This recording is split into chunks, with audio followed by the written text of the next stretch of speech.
Hi friends, good morning. രാവിലെ സൂര്യൻ ഉദിച്ചു വരുന്നതേ ഉള്ളൂ കേട്ടോ. അപ്പോൾ സൂര്യപ്രകാശത്തിൽ മുങ്ങി പൂക്കൾ സന്തോഷത്തോടെ നിൽക്കുന്ന മനോഹരമായ കാഴ്ച നമുക്ക് കാണാം.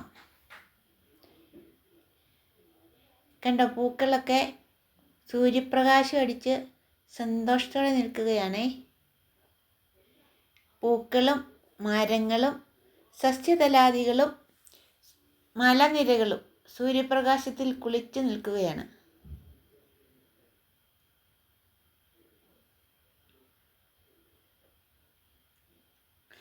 നല്ല ഭംഗിയില്ലേ കാണാൻ?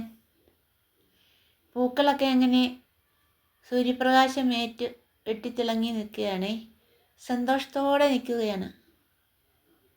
അത് കാണാനായിട്ട് നല്ല ഭംഗിയാണ്. രാവിലെ നല്ലൊരു പ്രഭാത കാഴ്ചയാണേ.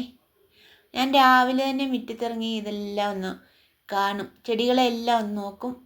കനകാംബരപ്പൂ ഉണ്ട്, ചെടികളെല്ലാം നോക്കും, മലനിരകളെല്ലാം ഒന്ന് കാണും. വെയിലത്ത് നല്ലൊരു കാഴ്ചയാണത്. രാവിലെ പ്രഭാതത്തിലെ മനോഹരമായൊരു കാഴ്ചയാണ്. നമ്മുടെ മനസ്സിന് നല്ല കുളിർമ നൽകുന്ന ഒരു കാഴ്ചയാണിത്. ഇത്ര മനോഹരമായൊരു പ്രകൃതി കാണുന്നത്. സൂര്യപ്രകാശം മറ്റ് മലനിരകളും സസ്യതലാദികളും സന്തോഷത്തോടെ നിൽക്കുന്ന കാഴ്ച. അങ്ങനെ പ്രകൃതി ഭംഗിയൊക്കെ കണ്ട് ഇരുന്നാൽ മതിയോ? നമുക്ക് ബ്രേക്ക്ഫാസ്റ്റ് ഉണ്ടാക്കണ്ടേ? രാവിലെ ബ്രേക്ക്ഫാസ്റ്റിന് ദോശയാണേ. അരിയും ഉഴുന്നും കൂടി ഇന്നലെ അരച്ചു വെച്ചിരുന്നു, ദോശ ചുടാമെന്ന് കരുതി. അങ്ങനെ രാവിലെ ബ്രേക്ക്ഫാസ്റ്റിന് ദോശ ചുട്ടു.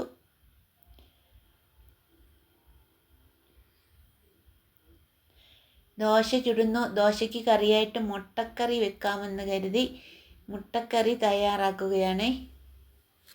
അതിനുള്ള സവോളയും ഇഞ്ചിയും എല്ലാം അരിഞ്ഞു വെച്ചിട്ടുണ്ട്.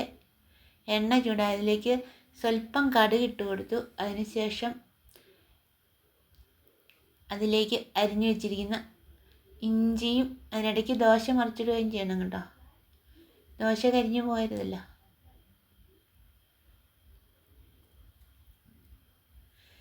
അപ്പോഴേക്ക് എണ്ണ ചൂടായിട്ടുണ്ട്, കടുക് പൊട്ടിയിട്ടുണ്ട്. അതിലേക്ക് അരിഞ്ഞു വെച്ചിരിക്കുന്ന സവോളയും ഇഞ്ചിയും ഇട്ട് നന്നായിട്ട് വഴറ്റിയെടുക്കാം.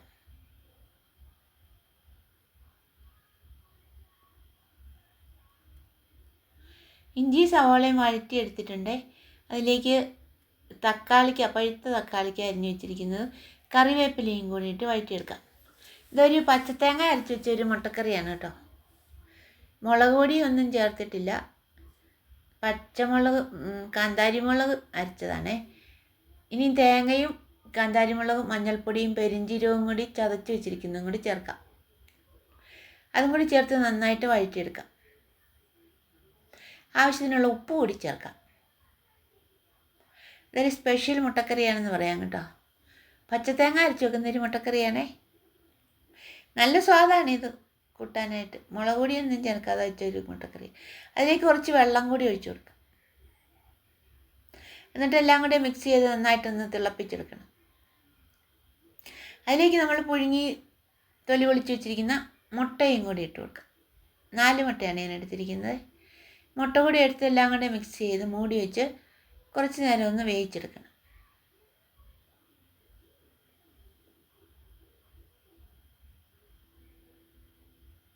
ഒരു 10 മിനിറ്റ് നേരം മൂടി വെച്ച് നന്നായി വേവിച്ചെടുത്തിട്ടുണ്ടേ. നമ്മുടെ മുട്ടക്കറി റെഡി ആയിട്ടുണ്ട് കേട്ടോ. അപ്പോൾ നമുക്കിനി ബ്രേക്ക്ഫാസ്റ്റ് കഴിക്കാം. ദോശയും റെഡിയായി, മുട്ടക്കറിയും റെഡി ആയിട്ടുണ്ട്. അപ്പോൾ രാവിലെ ബ്രേക്ക്ഫാസ്റ്റ് റെഡിയായി.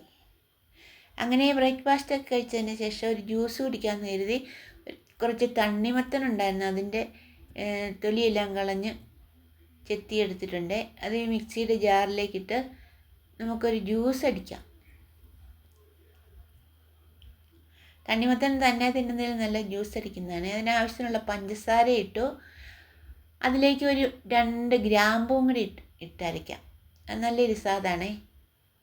2 ഏലക്കായുടെ തരിയും കൂടി ഇടാം. അപ്പോൾ നല്ലൊരു സ്വാദ് കിട്ടും. അപ്പോൾ നമ്മുടെ തണ്ണിമത്തൻ ജ്യൂസ് റെഡിയായി കേട്ടോ.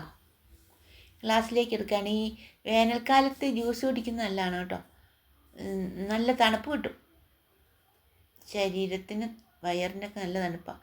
അപ്പോൾ ഉച്ചയ്ക്ക് തന്നെയുള്ള കറികളും റെഡി ആയിട്ടുണ്ട് കേട്ടോ. ചോറും എന്തോ, പിന്നെ ഉരുളക്കിഴങ്ങ് കൊണ്ട് ഒരു തോരൻ കറി വെച്ചു, മോര് കറിയും വെച്ചു. അപ്പോൾ ഉച്ചക്കറികളും റെഡിയായി. ഉച്ചയൂണം കഴിഞ്ഞിട്ട് ഇന്ന് എനിക്ക് കുടുംബശ്രീക്ക് പോകണമായിരുന്നു. അങ്ങനെ ഞാൻ കുടുംബശ്രീക്ക് പോയി കേട്ടോ. അപ്പോൾ പോയ വഴിക്ക് ഒരു പാറ കാണിച്ചു തരാം. എന്നുണ്ടോ, വലിയൊരു പാറ, ആനയുടെ ആകൃതിയിലാണ് ഈ പാറ ഇരിക്കുന്നത്. ഈ പാറ കണ്ടോ, ആനപ്പാറയെന്ന് പറയും. ഭയങ്കര ഒരു പാറയാണ്, ആനയുടെ ആകൃതി ഇരിക്കുന്ന ഒരു പാറയുണ്ട്. അതിൻ്റെ ഒരു വീഡിയോ പിടിച്ചു കേട്ടോ. അപ്പോൾ ഇന്നത്തെ വീഡിയോ എത്രയേ ഉള്ളേ. അപ്പോൾ അടുത്ത വീഡിയോ നമുക്ക് കാണാം. അതുവരെ എല്ലാവർക്കും ബൈ.